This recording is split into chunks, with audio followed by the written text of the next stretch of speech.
Ubermensch? This is an illness. It's a mental disorder. Listen to more of this. The tributes are pouring in from around the world for Senator Kennedy. He has lost his battle with brain cancer. The man known as the Lion of the Senate passing away.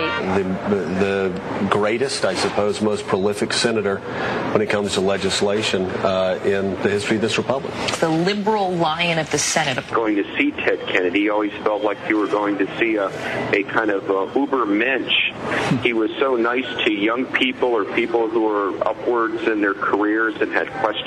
Kennedy's voice, his presence, his force has been deeply felt. He was considered one of the most effective lawmakers of the past few decades. As fierce of a partisan as you could be, but a guy that seemed incapable of hatred. Pick a major issue this country has dealt with in the last half century, and Ted Kennedy has been in the thick of it. The greatest United States senator of our time.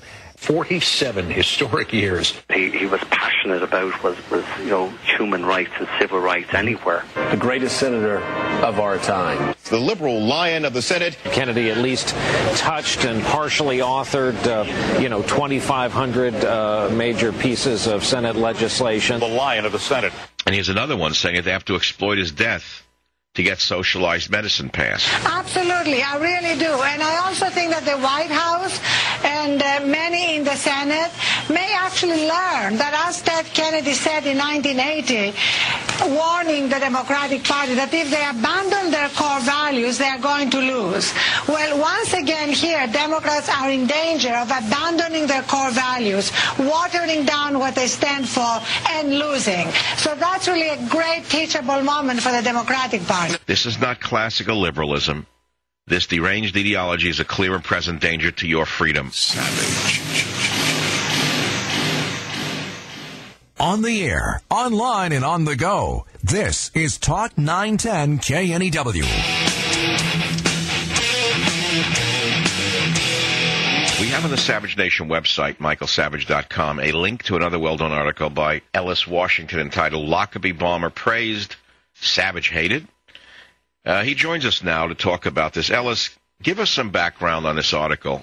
Well, Michael, once again, thank you for inviting me to appear on your wonderful show. Like you, Michael, about 6 days ago, when we heard the news that Scotland was releasing Muslim terrorist bomber of Flight 130, the Lockerbie bomber, on medical grounds, and sending him back to his native country of Libya, we were all in shock.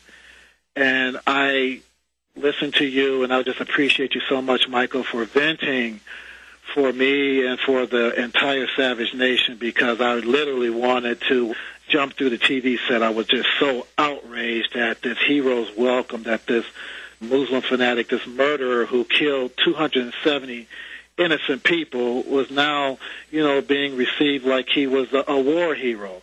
And so you had kind of given me the idea, equating this bomber, the Lockerbie bomber, and the praise he was receiving with the utter silence regarding your situation being banned in Britain. So that's kind of where I took my cue from, Michael.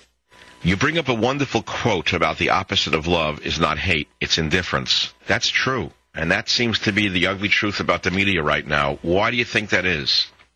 Well, Michael, as is my custom with virtually every article that I write, I always try to give the reader an epigram or some words of wisdom, some aphorism or proverb that kind of encapsulates the gist of what I'm trying to say in the article. And today's article, Michael, I borrowed the words of that great Nobel Prize-winning laureate Elie Wiesel, who said that the opposite of love is not hate, it's indifference.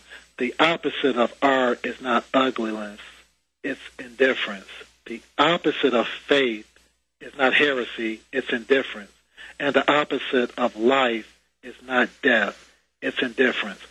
And Michael, I thought that quote really captured the essence of what you were going through. Here we have, you can't think of two more polar opposite figures.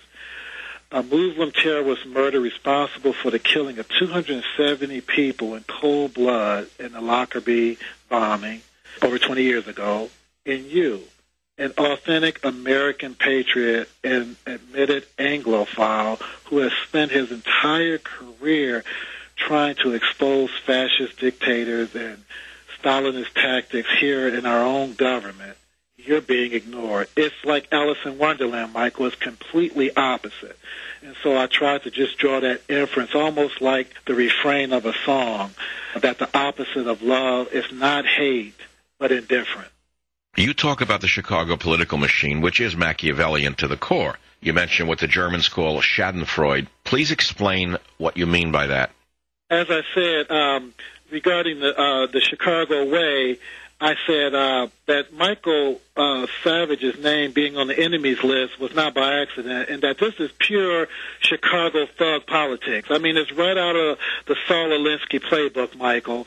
And I just wish that the media, NBC, ABC, CBS, and the rest of the state-controlled media, as well as Rush Limbaugh, Hannity, O'Reilly, and Fox News, I wish they would get off their butts and start making these analogies and come to your defense. It's just really ridiculous. But the Chicago way thug politics is launched against you, Michael, because I said you are the most singular voice against fascist tactics of the Chicago way in American media. And that's true, Michael. I can think of no other singular voice that has been more vociferous, more consistent against the Chicago way thug politics than you. And regarding the Schadenfreude reference, Michael, Schadenfreude, for many of the Savage Nation listeners, is a German word that means where somebody takes pleasure in the suffering of another. Theodore Adorno, who's a philosopher and a sociologist, defined it this way. Schadenfreude is largely unanticipated delight in the suffering of another, which is cognized as trivial and or appropriate. And so what that means, Michael, is that Obama and his minions in the GOP and the RNC, Rush, Fox, etc., they almost knew that they would take delight in your suffering, your the terrible tragedy that's been waged against you by being banned in Britain without just cause. And so rather than be an upstanding man, rather than being strong and of moral character and coming to your defense, I called them effete harlequins, Michael, and I even referenced them, compared them to the tragic figure of the Dorian Gray character from Oscar Wilde's famous book, Dorian Gray, where this very beautiful man was so transfixed by his own beauty that even as his beauty was very beautiful and not changing from day to day outwardly, inwardly, he was rotting from the inside. And that's how I looked at these people in the conservative media and the state-controlled media. They're so transfixed by their own power, by their own celebrity, that they are unconcerned or indifferent, to use Elie Wiesel's words, with the plight of another, because they're so worried about themselves. It's really outrageous, Michael. Woe unto them that call evil good and good evil, that put darkness for light and light for darkness, that put bitter for sweet and sweet for bitter. Woe unto them that are wise in their own eyes and prudent in their own sight. Woe unto them that are mighty to drink wine and men of strength to mingle strong drink, which justify the wicked for reward and take away the righteousness of the righteous from him. So, Michael, that scripture fits you to the teeth. Thanks for the insightful article, Dr. Washington, and thanks again for being on the Savage Nation. The Michael Savage Defense Fund. Every dollar helps protect free speech. Find out more at michaelsavage.com.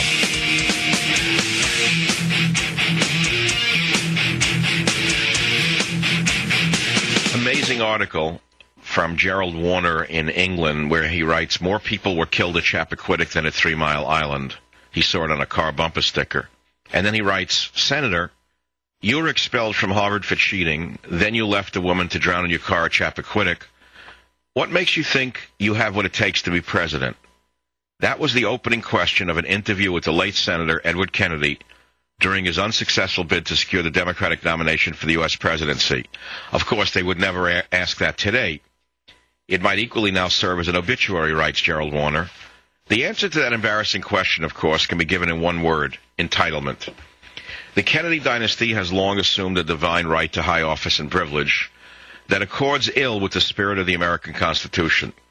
We saw it again earlier this year with the attempt to shoo in the totally inexperienced Caroline Kennedy as successor to Hillary Clinton